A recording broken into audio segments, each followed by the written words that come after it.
It's the Locked On Podcast Network, your team every day.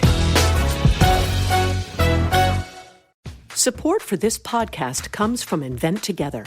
I bet you didn't know that inventing activity by Black inventors peaked in 1899, and it has never recovered. Black and Hispanic college graduates patented half the rate of white college graduates.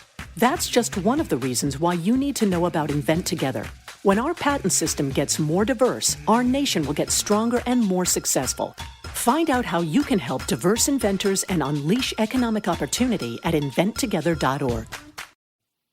All right, this episode is brought to you by Michelob Ultra. Enjoyment is the end game. It's the whole game, only 2.6 carbs and 95 calories. It's only worth it if you enjoy it. We got a green room session over here for Spotify, jumping in, talking a bunch of different net stuff. Got Kevin Durant going into the Olympics with a little bit less of a team than they thought. And then we get into Joe Harris Appreciation Day that the Nets put out on social media and how that went. And we stand here for Joe Harris again. But first, the theme music.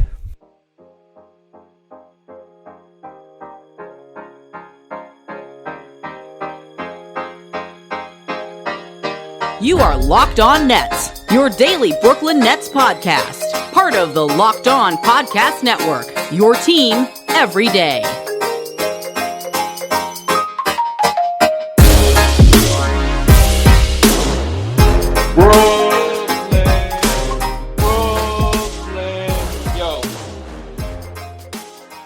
All right, welcome back to the Locked On Nets podcast on the Locked On Podcast Network, your team, the Brooklyn Nets, every single day. Also streaming live right now on Spotify's Green Room. Hope you came over to check it out as we call people forward to the end of the discussion. Talk a little Brooklyn Nets basketball as we roll through the postseason, the offseason. Well, offseason for the Nets, postseason for two more teams. And we're going to get into a bunch of stuff today. I'm Doug Norrie, owner-operator DFSR.com, lead basketball analyst there. So you can go check out all the projections you'd ever need for FanDuel and DraftKings at DFSR.com. That's Adam Armbrecht. You know he's the voice of the Brooklyn Nets over at Sportscaster. Also covering the New York Giants for the One Giant podcast with his boy Andy Mack, getting you ready for that season, buddy. How are we doing live on Green Room? Yes, sir. I'm living what they call the proverbial dream. Warrior poet. A lot of different phrases get used to describe me and just kind of who I am and what I bring to the professional table. We're going to dive into a lot of great topics here, but I feel like if I say it more than once after yesterday's episode, that it'll just be really banging the drum of how powerful I am in overcoming the illness that tries to take me down. Oh, yeah. It almost had you. It had you in its grips this morning, but you powered through it, so you sound good to go now. What's not good to go right now is Team USA basketball with news that Bradley Beal had to enter COVID protocol. Does not have COVID, but had to enter the COVID protocols. Jeremy Grant had to enter protocols as well. They officially announced that Bradley Beal is not going to travel to Tokyo. I do not believe at the time of this that they have said that he is going to, that Jeremy Grant is not going to be going. So I'm not exactly sure. But I'm wondering your opinion now about, like, what KD's going, right? We already know Harden's not going because he's rehabbing the hamstring, so that we already knew. KD is the face of the team at this point. But they got these two guys that are likely drop. Well, one's already definitely out. The second is likely dropping out. And I'm just wondering, does it affect the idea about what's kind of happening here for Team USA? Is there some point where it's like point of no return? I don't think the guys drop out at this point, but does too much fall into Kevin Durant's shoulders? They've already lost 2 games in their warm-up piece. It's already over. Well, it's just not clear. It's not that it's over. It's not clear that they're the best team for sure, but it's not clear that this is like an automatic victory. I guess we kind of couch this by saying, like, Kevin Durant's not going to drop out, but I don't know. It's too much on his shoulders now. Like, are we in a situation where he was like at the end of the Nets series where so much is now going to fall on him again, and it's maybe too taxing? Like, I don't know. Where do we stand on USA basketball now? And by the way, there could be more news about other guys. We're just not positive yet. Yeah, I don't know. It's funny, too, because when you mentioned the way the Bucks series ended, now, on the one hand, you looked at it and said, boy, you don't want to see Kevin Durant burn himself out in a series that may not matter. But the ideal was if Kevin Durant can power us past the Bucks, then maybe we start to get some people back healthy. Obviously, James Harden would get back healthier, and you would feel like you could reset yourself and move forward with it. This, I guess, feels different because you're going over to Tokyo, so players that enter protocol are likely to just be completely removed. So depending on what happens as you move forward, it's replacing them. Selfishly, I will say, I thought, man, I don't want to see Kevin Durant burn himself out in the Olympics, maybe for, quote, nothing at all.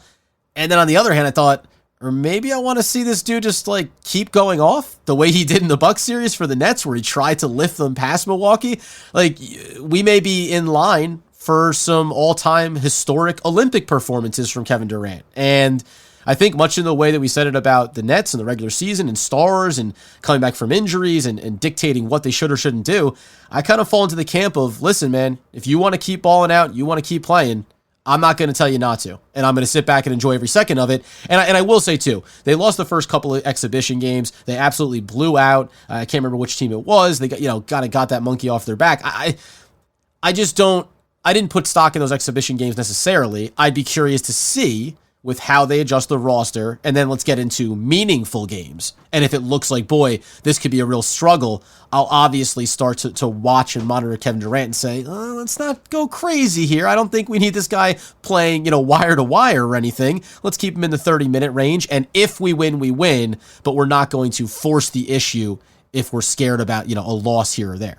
Yeah, I think I generally agree, and we know that Kevin Durant is wired in a certain singular way when it comes to basketball. The guy's got like tons of investments. He has a life off the court. I don't want to make it sound like he's just only basketball. He's got clearly he's got a lot of other stuff going on, but we know that singularly when it comes to basketball, it's his primary focus. Also, what's up, Bones? What's up, Hassan? What's on Max in Spotify Green Room right now? Wanted to give you a quick shout out here on the show as we kind of roll through.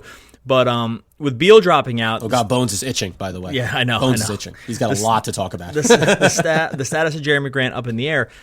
Just as a quick note, too, a couple other guys on the roster, Devin Booker and Chris Middleton, I'm going to assume they're going to go, but remember, they're locked into a major minute series here as well, right? Like, they're still playing, technically. So it's not... my guess is that they go, but...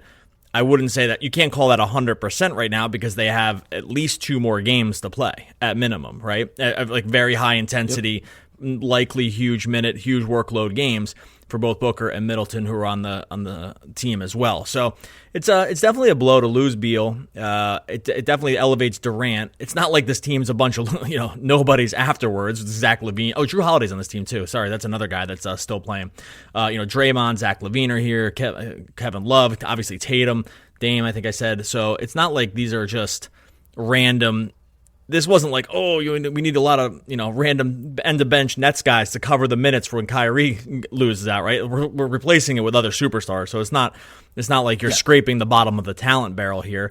And Kevin Durant, for whatever it is now, better if you're a Nets fan, has become such a face of the NBA. Obviously, we talked about it yesterday on the 2K22 cover. Right, like he's just becoming a guy that the NBA just in general clearly wants to make part of its major marketing scheme, and rightfully so. He's the best player, essentially. So, I guess we said like, should he still go? I think the answer is he was always going to go. It's now kind of how you feel about workload, how you feel about just what kind of lands on his shoulders, and it's clearly going to be more at this case, though that need not be such a terrible thing. No, as I say, with the amount of time that he's missed, so I think really it's like we're obviously talking from the Brooklyn Nets standpoint, because from an NBA ambassador standpoint, from a USA basketball standpoint, you want Kevin Durant to play. It's, by the way, if you're in charge of the Olympics, you want Kevin Durant playing, right? You want that product to be as good as possible. It's like the NBA saying we want all of our best players to be available, and why some of the injuries that we've seen, obviously teams suffer throughout the playoffs, the end of the season, were so devastating because it hurts the ultimate product on the court. So yeah, like I said, I'm excited to watch him play. And I think at a certain point, you have to just move past this idea around Kevin Durant specifically coming back from his injury. You just have to say, well, he's back. He's back. He's playing basketball. You got to look at him like a player that is 100% healthy and playing basketball. You can't continue to hold this very severe injury that he went through and a long road back, you can't hold that over top of what he does, because in a normal year, you wouldn't be looking at him any differently around this. We wouldn't be talking about, should Kevin Durant still be playing? Should Kevin Durant consider backing out of it, right? If he is healthy, you'd expect him to be there playing. So, by the way, footnote, big opportunity for Kevin Love, I think, to step up here. He barely played in these first couple games, but saving him for later games. All right, we're going to get into more of this discussion here. First, going to talk to you about our friends over at Bet Online. NBA Finals in full swing here. Baseball about to pick up after the All-Star break as well. It's all happening on Bet Online. All the player props, all the lines, all the over-unders you could ever think of. Imagine, even ones you could never even imagine. Bet Online has you covered. Don't sit on the sidelines anymore. It's your chance to get into the game as these teams roll to the finals, also roll through the MLB regular season. Olympics coming up as well. Head on over to the website on your mobile device and sign up today and receive your 50% welcome bonus on your first deposit. But you got to use the promo code LOCKEDON, just like our podcast network. Promo code LOCKEDON, 50% welcome bonus on Bet Online, your online sportsbook experts. This episode is brought to you by HP Instant Ink. No one is reading your mind, but HP Instant Ink knows when your printer is running low and sends you new cartridges, so you never have to think about ink. Save up to 50%. You'll pay less than $5 a month for ink and never run out again. Find out if your printer is eligible and enroll today at hpinstantink.com. Conditions apply. For details, visit hp.com/instantink Spotify. All right, another thing we wanted to get into here was today on, and I think this was, if you want to get the pulse of Nets Nation, head on over to, I hate to say it this way, the Brooklyn Nets official account today. I'm just going to read you the tweet.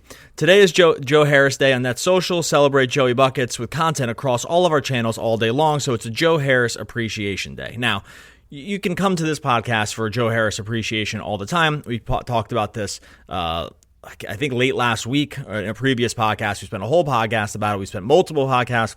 We talked about it late into the green room last time. We have been Joe Harris believers and continue to be from the end of the regular season. It didn't really, for us, change our opinions all that much. The same cannot be said for Nets Nation. And it does feel like judging by the pulse of what was already sort of happening on social media among Nets fans, this post, okay, I'm gonna clarify this by saying we are huge fans of Joe Harris.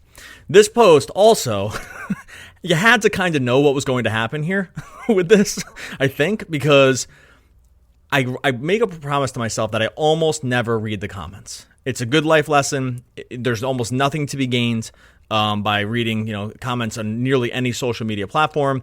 Almost never will you get some insightful comment or learn something you didn't know. It'll just usually make you mad or just re-entrench you into what you already believed or don't believe. But I did have to jump into the comments thread of the Nets tweet because just to confirm what I thought was going to happen, and it got pretty brutal in there. And I'm just wondering, one, I'm all for the Joe Harris appreciation, but this was he became something of a lightning rod for Nets fans, and it's just a little, right? It's a little weird. It's not weird, guys. You should always appreciate someone no matter what the fans are saying. But you kind of had to know that this was going to go this way, especially with the comments, right? Well, that's it's funny because you were bringing it up about, we were talking before we got on, saying, listen, you could put up a lot of guys for an appreciation day. It's not like this was an entrenched holiday on this particular date. You could have gone a lot of different routes and maybe avoided, because if you're the Brooklyn Nets organization, there's no way you haven't seen the commentary around Joe Harris from the fan base. To your point, on the other side of it, Brooklyn Nets organization, teammates, all love Joe Harris. So, of course, we appreciate him, and we want to see the outpouring of appreciation for him. So we're not going to back down of our support of one of our players, a guy that we expect to be important to a championship run for us. And also, it just, some level of tone deafness, however you want to frame it. When I saw it pop up, I just thought, oh, this isn't going to go well for Joe. And by the way, I didn't even look into the comments. I knew where they were going to go. I know you had the confirmation there, but it's a shame that that's the way it's going, because it's such a bad take from fans. If you're fans that are dumping into there, I'll just assume what most of the commentary is. it's just a really bad look. It's a really bad way to approach examining a player. It's just, and that's why I think I still end up, even though I could say, mistake, you probably could have waited, even just waited a couple of months for a Joe Harris Appreciation Day, and maybe things would have kind of, thinned out a little bit around him.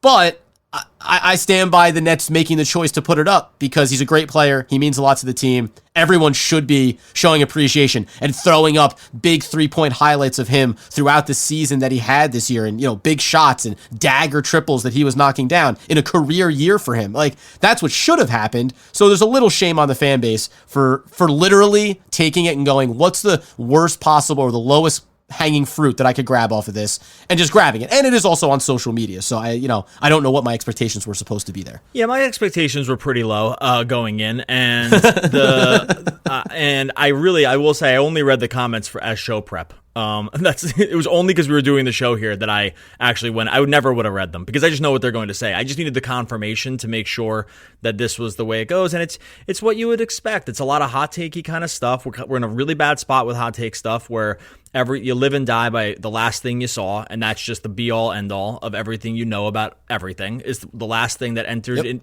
across your eyes and into your frontal lobe is the thing that is. That's the thing. That's the truth. We've been trained, not me personally, and neither are you, and I probably a lot of our people that listen to this podcast, I believe are not like this, but we get trained into thinking that the last thing you saw is the truth. We need not see anything else. Oops, until you see something else, and then you totally change your mind again. It's like it's the least way to be measured in history. I would caution against it. There's also like this Bayesian piece where you use your own bad priors to evaluate something. So it's like you already thought this about somebody, and then this is the confirmation that you get, and it won't matter. Like, your priors won't allow you to see other things around it, and then you'll just wait for the time where your piece is confirmed. You'll have confirmation bias, and then you'll believe that this thing is true about someone, like Joe Harris can't hit shots in big games.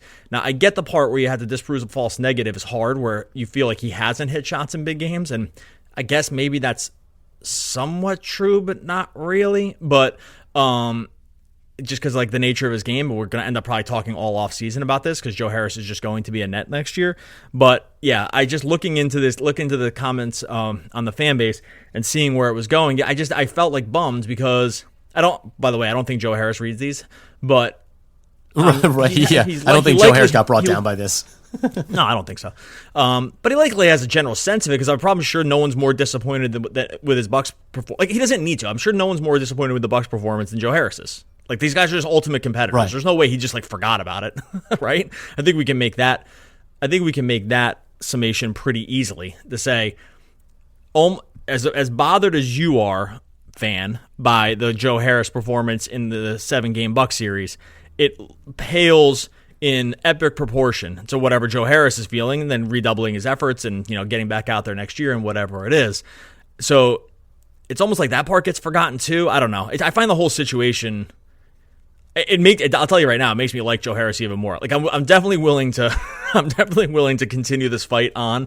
I will put this on my gravestone, I think, about I just fully believe this is not the final story of the Joe Harris novel in terms of how his career goes, even though Nets fans seem to think that that's the case.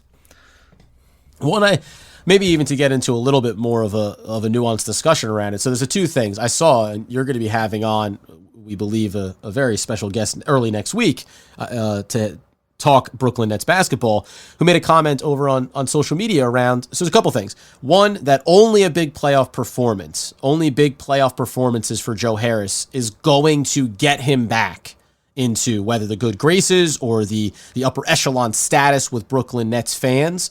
I wanted to get your take on that. And then there's another piece around how fans will treat supporting cast members versus the best of the best, the Kyrie Irvings, the Hardens, the Kevin Durants, when they have good or bad performances. So, but to that first point, do you think that the only way back for Joe is to get to the playoffs next year and to hit really big shots for the fan base to finally come around on him? Or do you think that in general, fans can be can swing with the times, that when the regular season gets underway next year and he's knocking down all the shots that he normally does, that they'll come back around to him, and that story will. Yeah. Okay. I was just curious. Yeah, it's like when does he get to change the script for himself, right? Well, because I think the reason there's going to be a difference is because there's 100% of feeling that there's a difference in Joe Harris regular season guy. This is among the fan base, the regular season Joe Harris and playoff Joe Harris. In the fan bases, this is how you actually this is how you keep yourself sane as a fan, right? Is you tell yourself this story that there's a major difference between the guy. And I get there's a sample size that's going to help you stand beneath your light post and prop yourself up on it here, but there's a regular season Joe Harris, so Joe Harris could shoot I'll tell you right now, Joe Harris could shoot 100% from 3 next year, never miss a shot. Fans will not it won't matter from that side of thing because they'll always say, well, he's a good regular season shooter. Because the pressure's not on, right? These are the stories you tell yourself. This is the confirmation bias, right? It's like you'll tell yourself he's not a good shooter. He's a great shooter in the regular season, so this will just be standard. This will be okay. This is what we expected of you. It's only just going to in Nets fans' eyes. It will only come down to the next playoff series.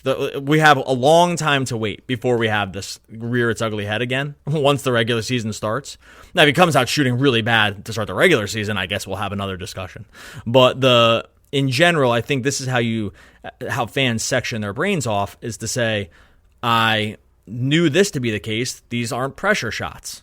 Right. But now wait till the playoffs or something like that. Now the playoffs are fresh in the Nets fans' minds, which is why they want him traded.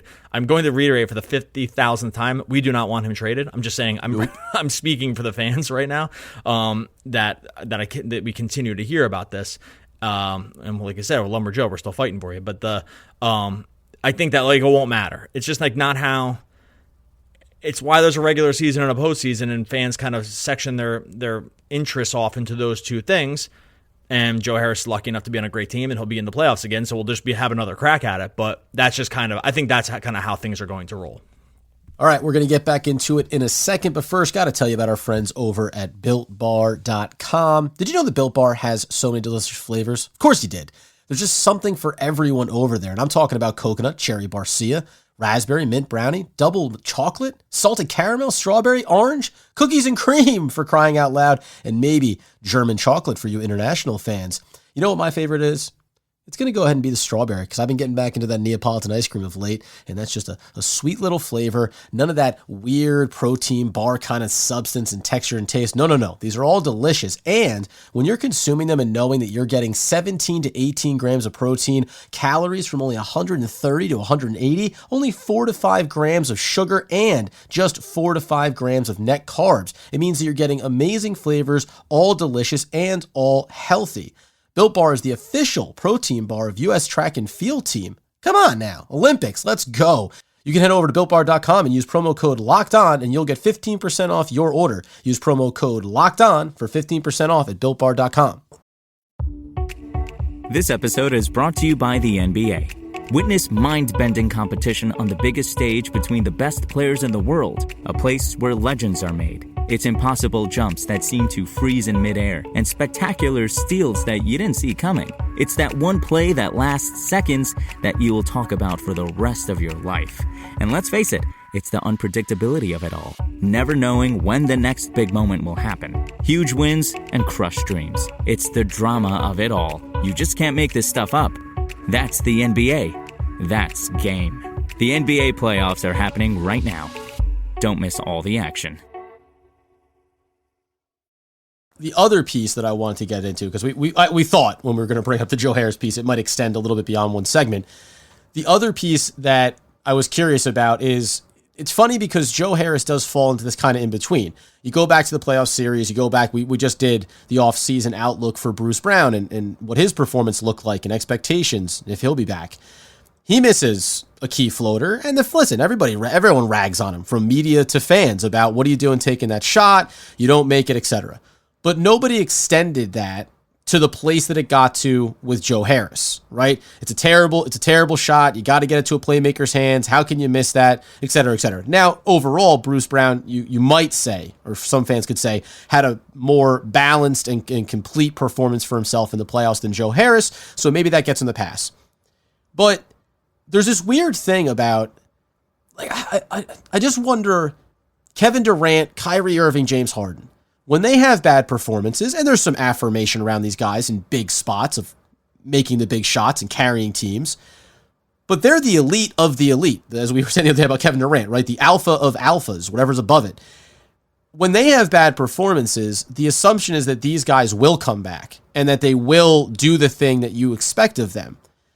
Joe Harris, who is not just a role player, he's something more than that, but he's obviously not a superstar.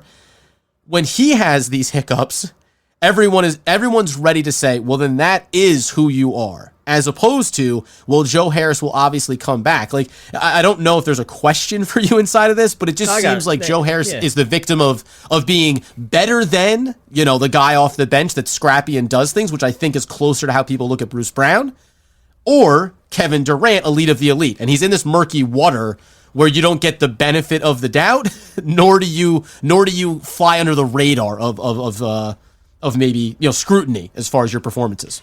No, see, I think actually it is. I think it is different. It's just on a different level. So I think that these guys, and unfortunately, it typically falls into championships at this point. For that next group, like Joe Harris doesn't have to win championships. He actually just needs to shoot like 39% for a playoff series. Like that's all he actually needs to do. Like the other guys have a different. I think the other guys have that in their own way. It's just at a different level. So I'll go through each guy. Kevin Durant, I think is mostly afforded all of the. Like he's pretty much proven it. He has championships. I know there's still a group that's going to say, well, he needed Steph to win. It's his performance. You can't knock him for his performances in huge games at this point. So I think Kevin Durant pretty much is there with this, right? Like people generally agree he's one of the greatest of all time. Like I said, he has won a championship. You're only now speaking in this next level of like LeBron's groupings, right? Where it's like, okay, well, who did he need to win the championship? And, blah, blah, blah, and that's kind of stuff. So I think Durant is fine. Kyrie is interesting. He has the championship. You can tack LeBron onto it. He hit one of the biggest playoff shots of all time. So you can say, well, he didn't couch in the moment. So he kind of gets that. He gets rolled for a couple of different other reasons. They're actually usually not basketball related. It's personal stuff with him. So he gets dragged for a different kind of reason.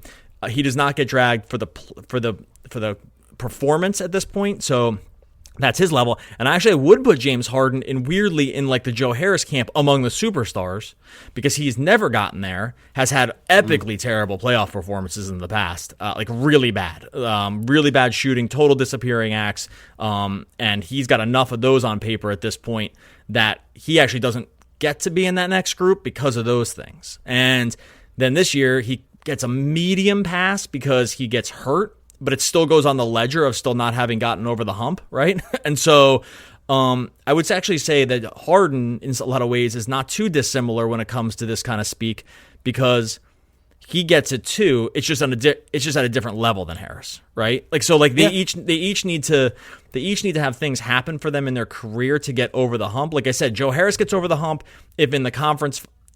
I mean, maybe he doesn't because maybe he needs to go all the way through the finals at this point. But like if he gets into a conference finals and shoots really well, you'll at least be able to say, well, he didn't shy away in that series, right? Like or something like that. By the way, we had the conversation with fans last week. Sorry to cut you off. Where you were saying about there was a fan. I'm not even to be disrespectful towards him. He was saying, well, look how he came up short against the Bucks. And it was like, right, but he had a great series against the Boston Celtics. It was like, yeah, but that series doesn't matter.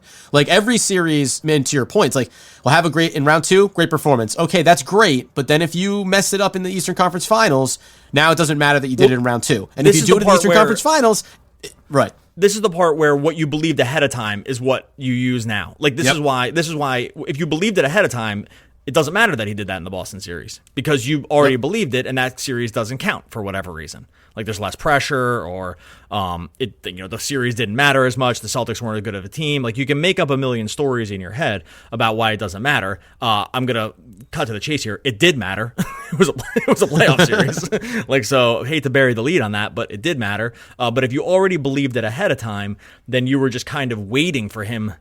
kind of like in weird like ways, like maybe hoping to make you correct. I don't know, like hoping that he would miss. It's like a very weird relationship sometimes we have with our beliefs, right? Where we're willing to forego ultimate happiness in order to make sure our belief system remains intact. So I think I think that is part of it. But like I said, I think Harden actually is in that same level. Like Harden, if he were not to play another game now, he's going to play. But if he were not to play another game from here on in, or he will have that attached to him for a while, that the part where he didn't win. It's already attached to him, right? He'll probably have it weirdly attached that he had to come and play with like Durant to have it get done or something like that. So it'll never full. This is the torture, I think, of what it's like to be an athlete. It's like it's almost never good enough, right? Like nothing you do is good enough. The guys it's been good enough for was like Steph, because he won once like by himself. I guess the LeBron year where he had Kyrie, but they said Kyrie hit the shot. Do you know what I mean? Like, and then he never reached Jordan. I think probably the pain of being an NBA athlete is that it's, for most of them, it's just never good enough. Right? Like, it's how does it ever work too? Because you mentioned Steph Curry, and wherever you put any of these guys, I'm not going to go into the rankings, but is it good that the Golden State Warriors were able to do it with players that they drafted, like Klay Thompson and like Draymond Green and Steph Curry? Of course it is. And then they brought in Kevin Durant. But so it's okay if Curry achieves something because the guys were there, regardless of what level all of these players rise to. And I'm not saying that those three at any point equated to what KD, Kyrie, and Harden are.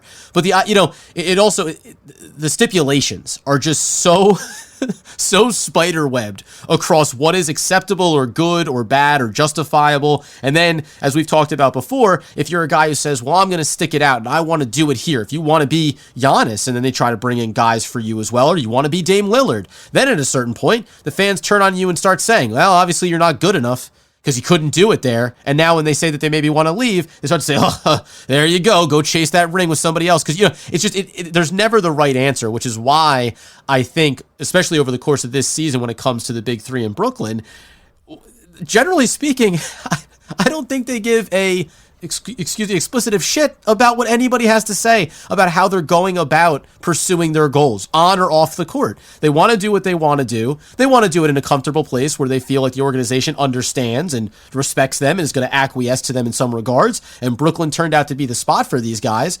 But I do think it's like when you said, I doubt Joe Harris is really reading these things. He feels how he felt about that series and his performance, regardless of what any of the fans say. And it's not to tell you that they don't appreciate it when you go to the arenas and you cheer them on and you're there to support them.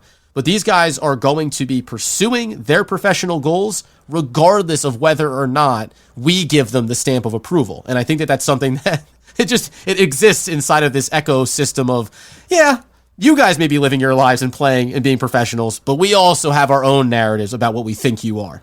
All right. Couldn't have said it better myself, buddy. I think you summed it up. We're going to get into Green Room here in a second, bring some people out.